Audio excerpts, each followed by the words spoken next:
Antihero Marvel paling mengerikan akhirnya dibuatkan project solonya setelah dia udah berhasil bebas dari penjara Kingpin di Daredevil Born Again season pertama. Dan ini akan menjelaskan kemanakah Punisher selama ini di saat Daredevil dan juga Jessica Jones menyelamatkan kota New York dari kuasaan Kingpin yang sangat tirani sebagai wali kota yang berakhir tragis. So Mario Booster, let's break down this video.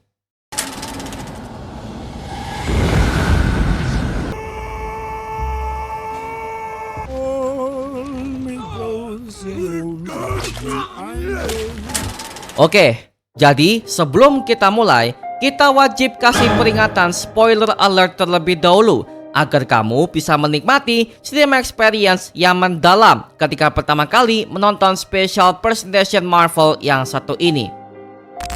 Akhirnya, dari pihak Marvel Studios memberikan project special presentation lagi yang merupakan project format tayangan spesial yang dibuatkan oleh pihak Marvel Studios dan dirilis khusus di platform Disney Plus Indonesia.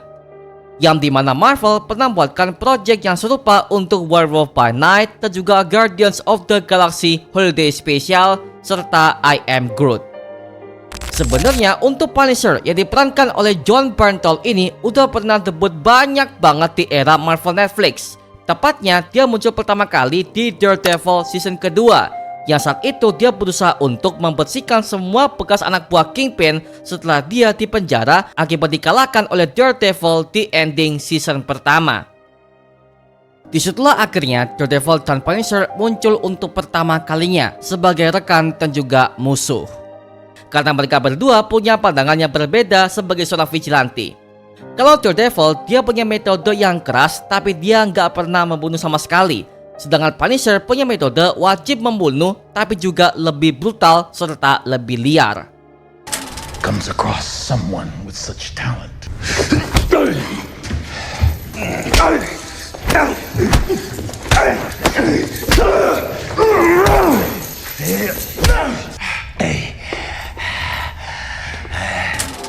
Jadi seperti yang kalian tahu ya, bahwa Frank Castle alias Punisher ini merupakan mantan tentara terlatih di Amerika Serikat.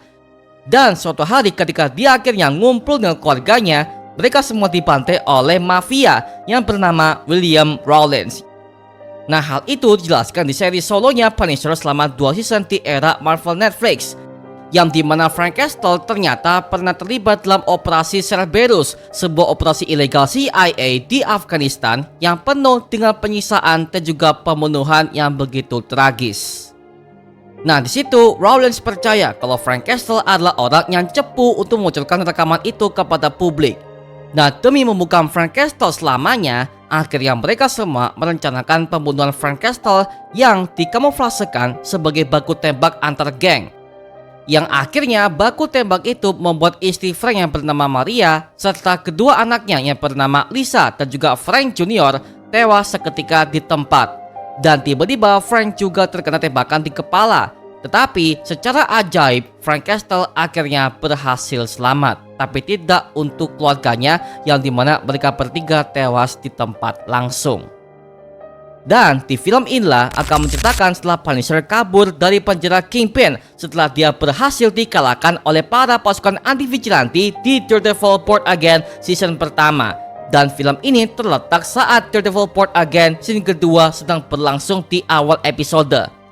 Karena seperti yang kita tahu ya, saat itu Kingpin masih menjabat sebagai wali kota, yang dimana akhirnya mulai membunuh semua para superior bertopeng yang beraksi. Dan Punisher juga berusaha untuk pensiun sebagai seorang vigilante karena dia udah cukup lelah untuk menghadapi semua hal itu sampai sekarang ini.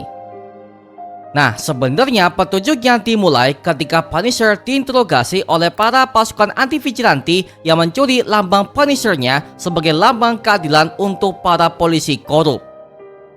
Nah, di situ Punisher pernah berkata kepada mereka kalau mereka semua adalah orang-orang bodoh yang gak tahu apa yang dia rasakan dan apa yang membuat dia harus melakukan semua ini.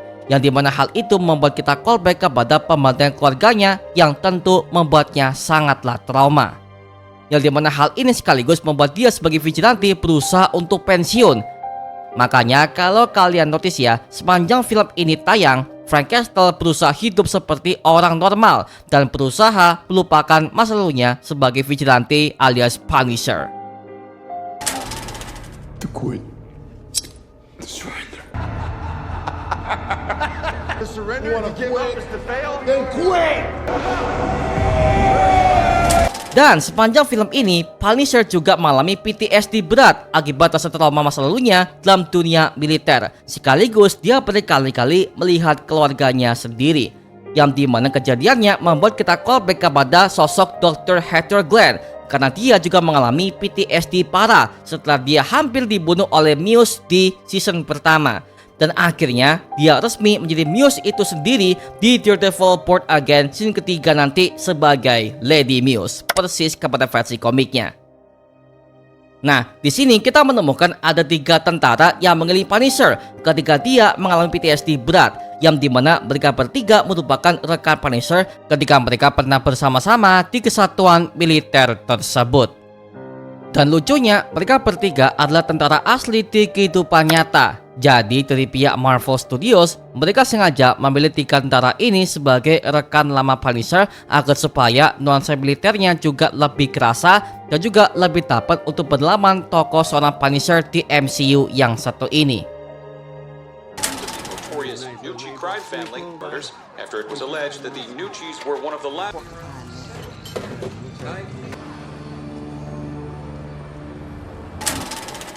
Lalu ketika Punisher lagi beli kopi di sebuah kedai kecil, dia melihat sebuah bentuk penayangan televisi, yang dimana di TV itu menayangkan soal kejadian pembantaian keluarga mafia Genucci, yang mereka semuanya pernah dibunuh oleh Frank Castle alias Punisher di masa lalu. Dan sekarang Punisher dianggap sebagai buronan di kota New York tersebut. Nah, sebenarnya keluarga kartel mafia Genucci ini merupakan sindikat mafia Italia yang paling berpengaruh dan juga kejam di kota New York dalam semesta komik Marvel. Dan mereka semua pernah menghadapi Punisher di beberapa versi komiknya, yang pertama kali muncul dalam komik Punisher volume 5 isu nomor 1 yang dirilis pada tahun 2000-an awal. Nah, sebenarnya hal itu pernah terjadi di Punisher season pertama di era Marvel Netflix, karena Punisher pernah membunuh Tony Genucci yang merupakan sepupu jauh dari keluarga mafia ini yang mengelola perjudian poker ilegal bermonopol besar untuk klan mafia di kota New York tersebut. Dan setelah dendam keluarga Genucci akhirnya mulai meningkat, dan akhirnya Ma Genucci yang merupakan godmother untuk keluarga mafia Genucci ini akhirnya berhasil mendatangi Punisher untuk balas dendam, karena memang Punisher pernah membunuh mereka semua di Punisher season kedua di era Marvel Netflix, yang dimana setelah kematian Tony Genucci, Punisher mulai mengincar satu persatu petinggi dari keluarga mafia ini, yaitu adalah 3 anaknya, yaitu adalah Eddie, Bobby, dan juga Carlo Genucci, serta juga suaminya yang bernama Benny Genucci. Nah, peristiwa ini akhirnya menjelaskan kenapa Ma Genucci sebagai godmother keluarga ini punya dendam pribadi kepada Punisher. Maka dari itu, dia memerintahkan semua geng lokal di apartemen itu untuk membantai Frank Castle alias Punisher di sana tepat jam 6.45 pagi. Dan itu merupakan sebuah jam yang sama ketika Carlo Genucci dibunuh langsung oleh Punisher di hadapan Ma Genucci langsung. Forgot about one thing. A small bounty on your head was all it took. And they will kill you, and they will kill. Dan akhirnya pembantaian pun terjadi ketika Punisher menghadapi semua para geng lokal yang menyerbu apartemen tersebut, yang dimana adegan ini membuat kita callback kepada Punisher yang membantai semua pasukan anti vigilante di apartemen Matt Murdock dalam Daredevil Born Again season pertama dengan cara tanpa ampun sama sekali. Dan ketika Punisher lagi menghadapi PTSD-nya, dia bertemu dengan Karen Page yang juga merupakan rekan dekat Punisher setelah mereka pernah bertemu di Daredevil season kedua. Apalagi Karen ini juga adalah orang yang peduli kepada Frank setelah dia mengalami sebuah trauma yang berat terhadap pembantaian keluarganya tersebut. Nah, sebenarnya hal ini juga menjelaskan momen dinamika antara Karen Page dan juga Punisher. Bahkan ini juga jadi sebuah bentuk alasan kenapa Punisher ini akhirnya kembali beraksi di Daredevil Born Again season pertama, karena Karen Page membutuhkan bantuannya dikarenakan Bullseye akhirnya berhasil kabur dari penjara. dan Matt Murdock sebagai Daredevil juga diincar oleh Kingpin sebagai wali kota.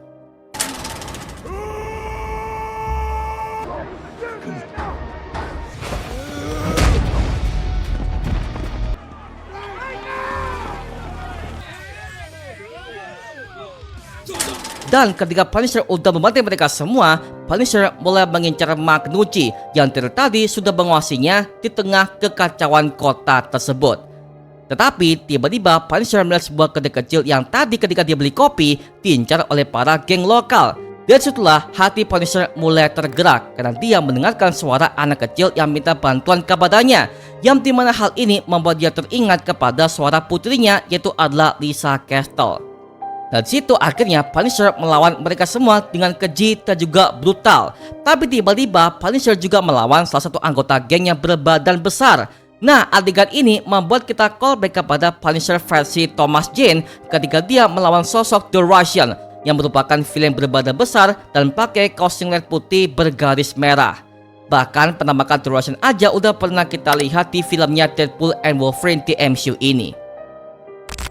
Dan situ akhirnya Punisher menusuknya dengan menggunakan sebuah pensil di depan matanya, yang dimana hal ini tentu membuat kita callback kepada John Wick yang dikenal sebagai pembunuh profesional yang bisa membunuh lawannya hanya menggunakan sebuah pensil yang diperankan oleh Bapak Keanu Reeves.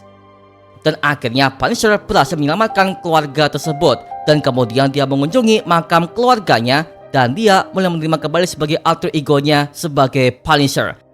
Karena dia percaya jika dia berhenti, maka mendiang istri dan juga anaknya akan kecewa kepadanya.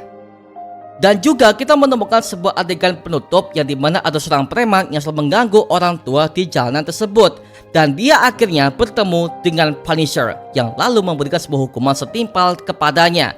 Dan dia akhirnya berakhir tewas di depan restoran Genucci, yang dimana resto ini merupakan markas operasi utama rahasia bagi keluarga kriminal Genucci. Tapi resto itu udah tampak kumuh dan juga nggak berpenghuni karena semua anggota keluarga mafia ini semuanya dibantai habis oleh Frank Castle alias Punisher ini ya. Dan lokasi ini merupakan sebuah lokasi yang sama ketika Spider-Man versi Tom Holland akhirnya justru melakukan flip oleh konten kreator di filmnya Spider-Man Homecoming di tahun 2017. Kemudian nextnya kita menemukan sebuah adegan penampakan Magnucci untuk pertama kalinya ketika dia pakai tongkat untuk berjalan dengan tangan dan juga kaki yang sudah tidak normal. Yang dimana hal ini diambil langsung dari versi komiknya yang bernama Welcome Back Frank yang pernah dirilis pada tahun 2000-an awal. Nah, dalam komik itu diceritakan kalau Frank Castle ini akhirnya pernah melepaskan beruang kutub kepada Magnucci agar supaya beruang itu bisa membunuhnya. Namun anehnya Magnucci berhasil selamat, tapi yang tersisa itu adalah badan dan juga kepalanya saja. Sedangkan kedua tangan dan juga kakinya udah hilang dimakan oleh beruang kutub tersebut. Dari situlah Magnucci mengatakan sayembara kepada semua para geng lokal di kota New York bahwa siapapun yang berhasil membunuh Frank Castle alias Punisher di tempat, dia akan diberikan uang senilai $10 juta Amerika Serikat. Sama seperti di film ini, Magnucci juga mengeluarkan sayembara kepada para geng lokal untuk membunuh Punisher di apartemen tersebut dengan imbalan uang yang sangat banyak. Sepertinya kisah ini akan berlanjut kepada filmnya Spider-Man Brand New Day karena Punisher juga akan tampil di film itu sebagai cameo. Dan secara nggak langsung sepertinya dia akan bekerja sama dengan Spider-Man sebagai sama vigilante. Nah, kalau pas gua lihat mengenai adegan trailernya, Punisher lagi membawa sebuah mobil pasukan khusus yang dia curi. Nah, sepertinya di momen inilah Punisher masih mengincar Magnucci sebagai mafia Italia yang udah mulai perangnya duluan di filmnya Punisher One Last Kill ini. Dan tampaknya akan segera menuju kepada filmnya Spider-Man Brand New Day. Lah kok bisa? Karena di filmnya Punisher One Last Kill ini ada sebuah narasi yang mengatakan kalau hancurnya kelompok Genucci ini membuat wilayah kriminal New York menjadi kacau tanpa hukum. Sebagai gembong mafia besar, sepertinya Tombstone yang merupakan mafia dan sekaligus lawan utama Spider-Man di Brand New Day nanti diperkirakan akan memanfaatkan kekacauan tersebut untuk mengambil alih bisnis keluarga mafia Genucci. Apalagi di ending, Magnucci sedang dalam kondisi lemah dan kabur dari kerusuhan, dan juga dia diincar oleh Punisher alias Frank Castle di MCU ini. Dan sangat masuk akal kalau sepertinya dia akan bersekutu dengan Tombstone sebagai perlindungannya.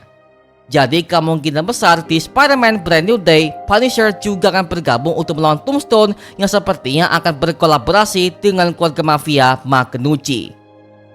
Dan kita bisa melihat kostum Punisher yang jauh lebih besar dan juga full armor, serta berkumis tebal dan berjanggut, yang dimana hal ini agak diprotes oleh para fans. Kenapa Punisher dibuat berkumis di MCU ini? Nah, sebenarnya hal ini sudah dimulai semenjak Daredevil Born Again season pertama episode keempat, ketika Punisher udah mulai pensiun sebagai vigilante yang markasnya diketahui oleh Matt Murdock di sana.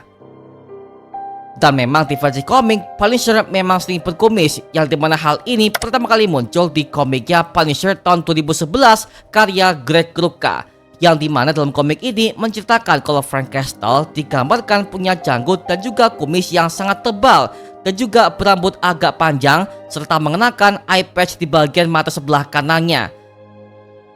Nah, penampilan ini sengaja dipilih untuk mencerminkan fase hidup Frank Castle yang sangat lelah dan terasing dari dunia luar, yang dimana hal ini persis kepada filmnya Punisher Wallace Kill ini, yang dimana Frank Castle menggunakan penyamparan seperti rambut tebal, berkumis panjang, dan juga berjanggut tebal karena dia ingin aman dari kejaran para pasukan anti vigilante yang masih mengincarnya, karena di film ini masih bersetting di awal Daredevil Born Again season kedua.